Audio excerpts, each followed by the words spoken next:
Hola a todos, mi nombre es Sofía Itati González y soy residente del tercer año de la Residencia Bioquímica Clínica y hoy les voy a presentar este Ateneo titulado El Pinocho Celíaco que lo realicé durante mi rotación por el sector de autoinmunidad del LACNI.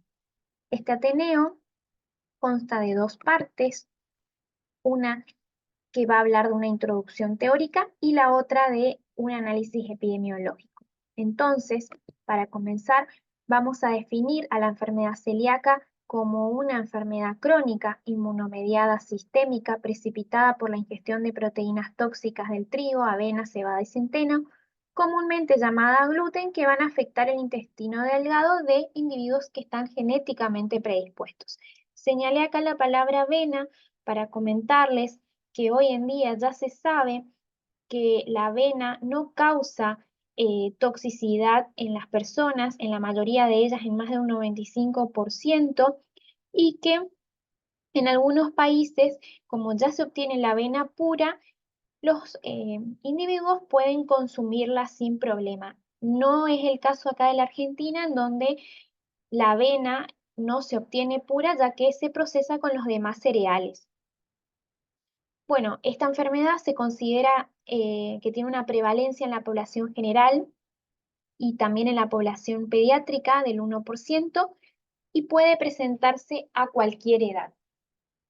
Podemos ver en el mapita que es frecuente encontrarla en el norte de Asia, de Europa, de África, en el Medio Oriente, en la India y también, bueno, en Sudamérica.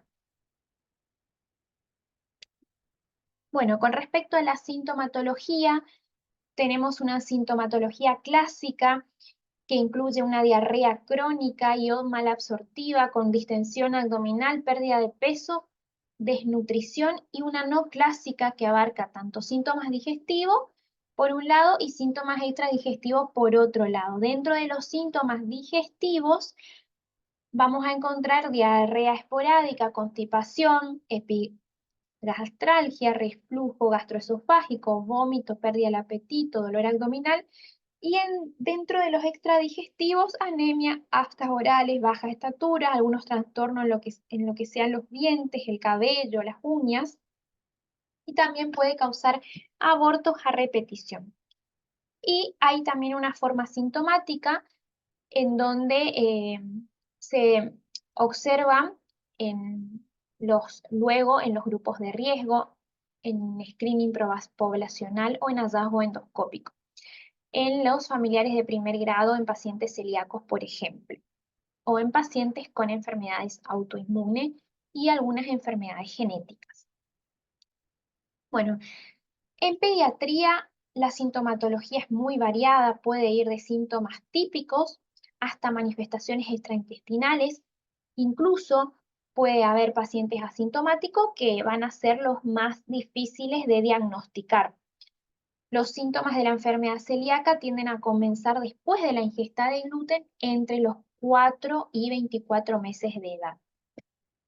Con respecto a la fisiopatología, tenemos factores genéticos que incluyen los HLA-DQ2 o DQ8, en donde el paciente va a tener una predisposición genética. Se conoce que tener estos genes es necesario, pero no suficiente. Hay personas que los tienen, pero no necesariamente esto quiere decir que van a desarrollar en algún momento la enfermedad celíaca. Por otro lado, hay factores ambientales que incluyen a la ingesta de gluten, infecciones que impactan y cambian lo que es la composición de la microbiota, y también la presencia de solulinas. Estas solulinas son unas proteínas que se conocen, que hay, según estudios, que se encuentran aumentadas en pacientes con enfermedad celíaca. Esto genera un aumento de la permeabilidad intestinal, y cuando los pacientes estos se someten a la dieta libre de gluten, las solulinas disminuyen. Y también tenemos la pérdida de la inmunotolerancia al gluten. ¿Es así? Bueno, como dijimos, el gluten es una proteína que va a tener, está compuesta tanto de glutenina como de gliadina. La gliadina es la porción, la parte soluble en alcohol, que va a estar dividida tanto en glutamina como prolina. Esta va a ser la responsable de la toxicidad en los individuos eh, genéticamente predispuestos, como lo dije anteriormente.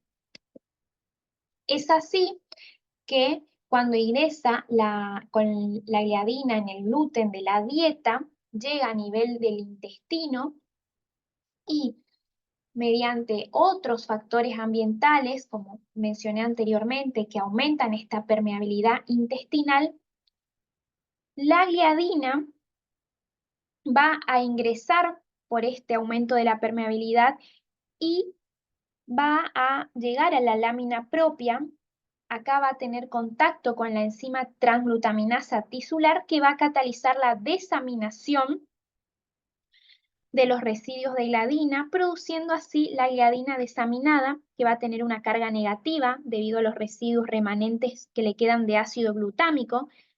Es así que la célula presentadora de antígeno procesará los antígenos y lo pondrá en contexto de las moléculas de clase 2 HLA, DQ2 o DQ8, que también dijimos, o sea, que forma parte de lo que es el factor genético. En algunos casos se cree que esa carga negativa permite la interacción directa de estos con las moléculas de HLA de clase 2, sin el procesamiento de antígenos. Entonces, a partir de esta presentación, las células T colaboradoras reconocen este péptido y van a producir lo que sería la activación de los linfocitos B, la proliferación y diferenciación a plasmocitos, que se van a encargar de la producción de anticuerpos, que son los que luego se detectan como marcadores serológicos de la enfermedad celíaca, como la anticuerpos antitransglutaminasa tisular, anticuerpos antiendomisio.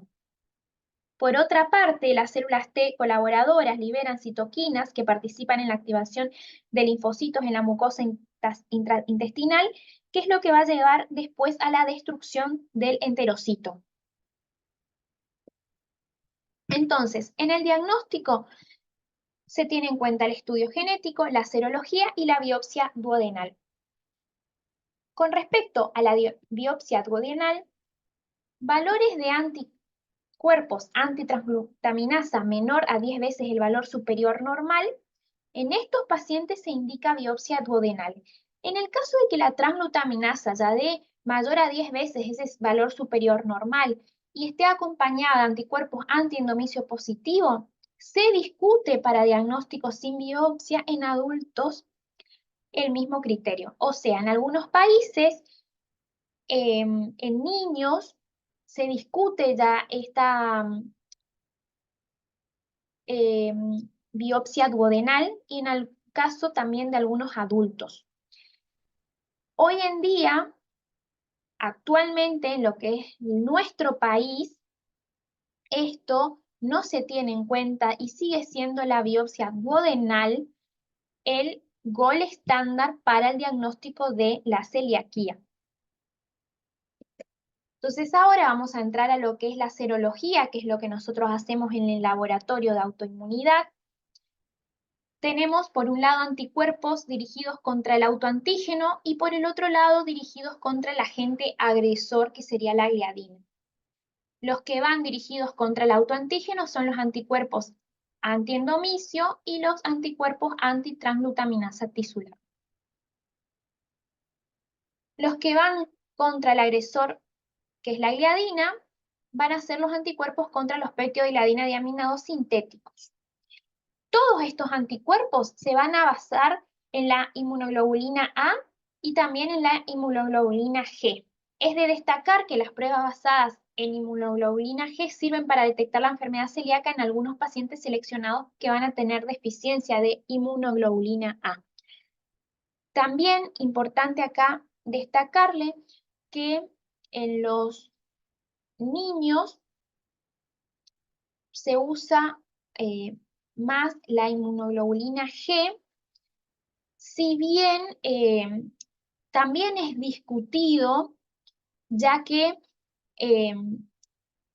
ellos no tienen desarrollado todavía su inmunología. Entonces, con respecto a, tenemos este grafiquito, tenemos una sospecha clínica de enfermedad celíaca, eh, lo que se hace es la dupla de antitransglutaminasa IgA con una IgA total, en donde si la transglutaminasa me da positivo, puede ir ya el paciente al gastroenterólogo para su biopsia duodenal. Si esta transglutaminasa da negativo, se hace un dosaje y en el dosaje de la IgA normal, pero sigue habiendo una sospecha clínica, se debe descartar otros diagnósticos, ir al gastroenterólogo para eso. Y en el caso de que tenga un déficit de IgA menor a 7 miligramos de cilitro, solicitar el DPG de IgG. En el caso que esté de positivo, ir al gastroenterólogo para la biopsia duodenal, y en el caso que de negativo se descarta la enfermedad celíaca. O también lo otro es que directamente se haga la transglutaminasa con el DPG-IgG. Entonces, ambos negativos descartan la enfermedad celíaca, uno o ambos positivos, eh, también lo mismo, ir al gastroenterólogo para confirmar por biopsia duodenal. Con respecto al tratamiento y seguimiento, hay una dieta estricta libre de proteínas tóxicas de por vida, en donde el contenido de gluten no podrá superar el máximo de 10 miligramos por kilogramo. Se define como método serológico para el seguimiento la determinación cuantitativa de antitransglutaminasa IgA. Bueno, siempre es muy importante consultar cuál es el listado de alimentos libres de gluten, donde podemos encontrar en la página del ANMAT. Y ahora vamos a entrar a la otra parte del Ateneo, que es el análisis epidemiológico.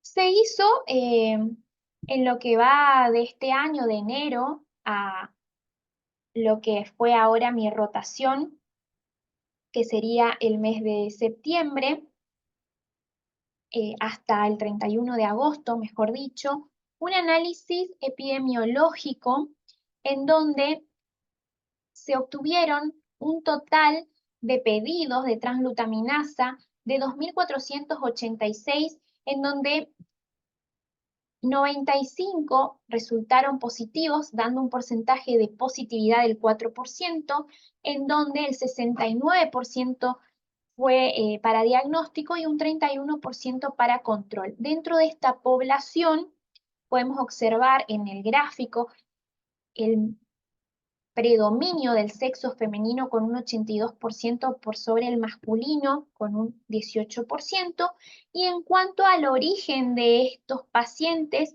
el 51% fue de externo y el 45% de derivante.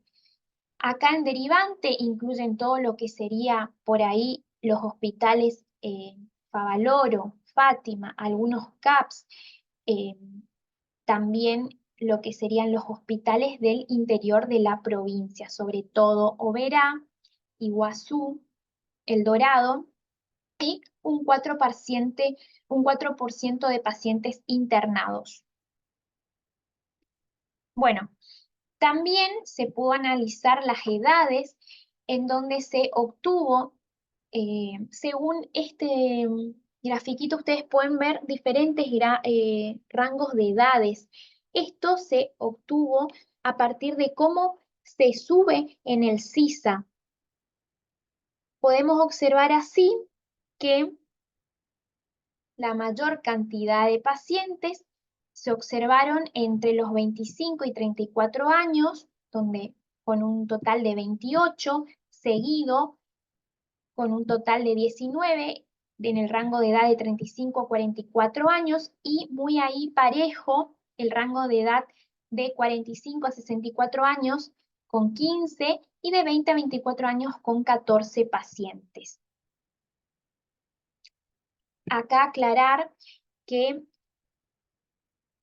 por ahí no podemos observar y analizar correctamente lo que es los niños. ¿Por qué? Porque únicamente acá vienen los derivados de lo que sería el interior de la provincia, porque pediatría tiene todo lo que es externos, porque ellos hacen el estudio de la transglutaminasa. Y por último, explicar a qué se debió el título del Pinocho celíaco, y es porque si nosotros recordamos nuestra infancia, Pinocho se caracterizaba por ser mentiroso y que cada vez que mentía le crecía la nariz. Él tenía la voz de su conciencia, que era Pepito Grillo, en donde le decía a Pinocho, basta, no mientas más, porque bueno, si no, le va a crecer la nariz. Entonces, el Pinocho celíaco justamente se asocia a todas aquellas mentiras que están asociadas a la enfermedad celíaca, en donde acá les voy a compartir cuáles son las 5 mentiras asociadas, en donde la enfermedad celíaca dice que se cura, y la verdad es que la enfermedad celíaca no tiene cura al día de hoy. Quien es celíaco lo es de por vida, y quien lo diga lo contrario justamente miente. El hecho de que la persona se sienta bien porque hace la dieta libre de gluten no significa para nada que esté curado, significa que está haciendo bien las cosas. Porque si sabemos si abandona esa dieta, va a volver todo lo que es la sintomatología. Por otro lado, la celiaquía no es una enfermedad, solo una intolerancia más. Lo vimos en la definición, es una enfermedad crónica autoinmune y sistémica. Crónica porque está toda la vida. Autoinmune significa que las defensas de nuestro cuerpo nos atacan a nosotros mismos. Sistémica significa que la celiaquía no solo afecta al intestino, sino afectará a cualquier parte del cuerpo. Y acá es muy importante resaltar que solo las intolerancias no destruyen el intestino, en cambio la celiaquía sí la daña porque es una enfermedad. ¿Existen grados de celíaco? ¿Unos son más que otros? No existen grados de celíaco, lo que existe son grados de atrofia de la vellosidad, o sea, de la lesión intestinal. O sea, ningún celíaco es más celíaco que otro, todos los celíacos son igual de celíaco, el gluten les hace a todos el mismo daño en su intestino. Los productos específicos sin gluten adelgazan, muy al contrario de lo que muchos creen, los productos específicos sin gluten engordan más que los que llevan gluten, además de que alimentan menos. ¿Por qué esto? Porque tienen poco contenido de minerales y vitaminas, que justamente esos son los déficits que tienen los pacientes celíacos, y la razón de que engorden más es porque se elaboran con mayor contenido de grasas, azúcar y calorías, justamente para que sea un producto más sabroso y comestible. Y por último, el número 5 es: por un poco de gluten que comas no pasa nada. En verdad, por un poco de gluten que comas puede pasarte de todo y nada bueno. El celíaco nunca jamás debe probar nada con gluten, nunca, porque si lo hace va a enfermar. Acá se hace una comparación con el cuento de Blancanieves, en donde, si recuerdan, la bruja le da la manzana y por un bocado de la manzana, Blancanieves se pasó todo el cuento dormida. Entonces el celíaco por un poco puede perder media vida. Entonces, em, recalcar que el gluten es auténtico veneno para los celíacos. Y bueno, eso es todo. Recordar que el 5 de mayo es el Día del Celíaco. Y bueno, muchas gracias a todos, y también le quiero hacer un agradecimiento especial a las chicas del sector de autoinmunidad por todo su conocimiento compartido durante mi rotación. Entonces, muchas gracias y hasta la próxima.